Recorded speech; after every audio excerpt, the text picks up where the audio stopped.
네, 다음은 쉽게 접하기 힘든 교육 소식 골라서 전해드리는 글로벌 픽 시간입니다. 오늘은 길금희 기자와 함께합니다. 어서 오시죠. 안녕하세요. 네, 첫 소식 보겠습니다. 노벨상 수상 대상에 성별, 인종 할당 없다. 자, 이번 노벨상도 한 명 빼고 전부 남성이었죠. 그래서 할당제가 거론이 됐었는데 결론이 이렇게 났군요.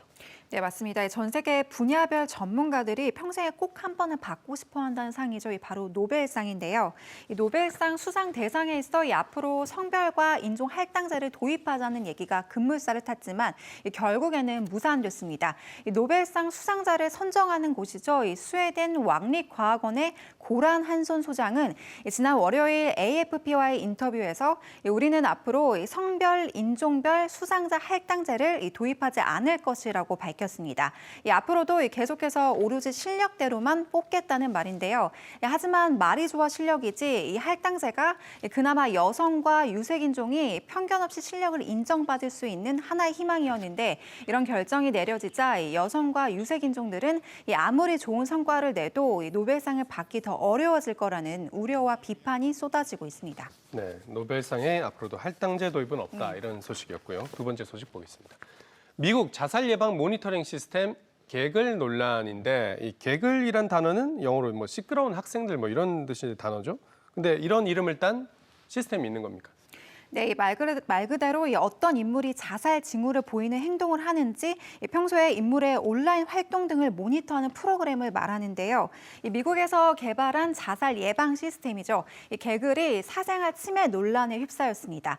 개글에 대해 정확히 설명하자면 개글은 학생들이 자살 등을 암시하는 단어를 SNS 등에서 쓰게 될 경우 학교에 알려주는 시스템인데요.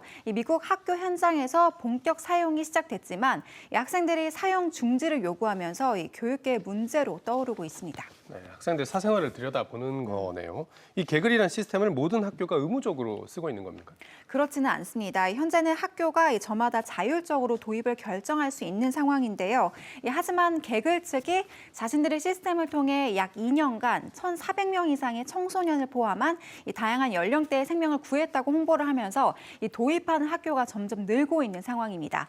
학생들은 개글이 사생활 침해뿐만 아니라 성소수자나 저소득층, 또 이민자 차별 등의 문제를 낳고 있다고 지적하고 있는데요. 이 개글의 득과 실 어떤 게 더 큰지 자세히 따져봐야겠습니다. 네, 학생들 자살도 막아야겠지만 이 사생활도 중요하니까요. 마지막 주제 살펴보겠습니다.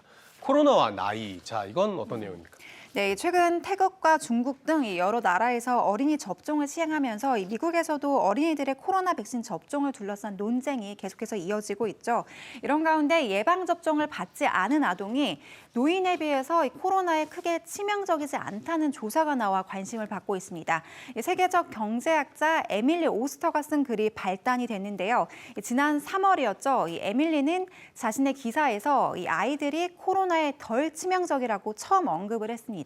이때만 해도 에밀리는 어린이들이 바이러스를 더 많이 퍼뜨릴 수 있다는 위험을 간과하고 있다면서 많은 이들의 비판을 받았었는데요. 하지만 7개월 이후 이 기사에 대한 평가는 달라졌습니다. 지난 확진자 관련 통계 수치를 분석하는 과정에서 에밀리의 말이 사실로 드러난 겁니다. 네. 그러니까 백신을 안 맞은 아이들도 코로나 증세가 노년층에 비해서는 더 치명적이지는 않다, 뭐 이런 내용인가 보죠. 그렇습니다. 이 코로나 치명률과 나이와의 상관관계를 조사해 보니까 미접종 아동의 경우 예방접종을 받은 노년층보다 심각한 코로나 바이러스에 걸릴 위험이 적다는 분석이 나온 건데요. 이 연구에서는 또 이 미접종 아동의 코로나 위험 정도는 50대 접종자가 마주하는 위험 정도와 비슷한 수준이라고 밝히기도 했습니다. 그러면서 12세 미만의 어린이의 경우는 40대 접종 완료자보다 오히려 덜 위험할 수 있다고 보고했습니다. 네, 아이들은 백신을 안 맞아도 어른들보다는 덜 위험하다. 지금은 저희가 백신이 또 부족한 단계는 아니니까요. 앞으로 아이들이 백신이 필요할지 정확한 검토가 필요하겠습니다. 길금희 기자 오늘 말씀 잘 들었습니다.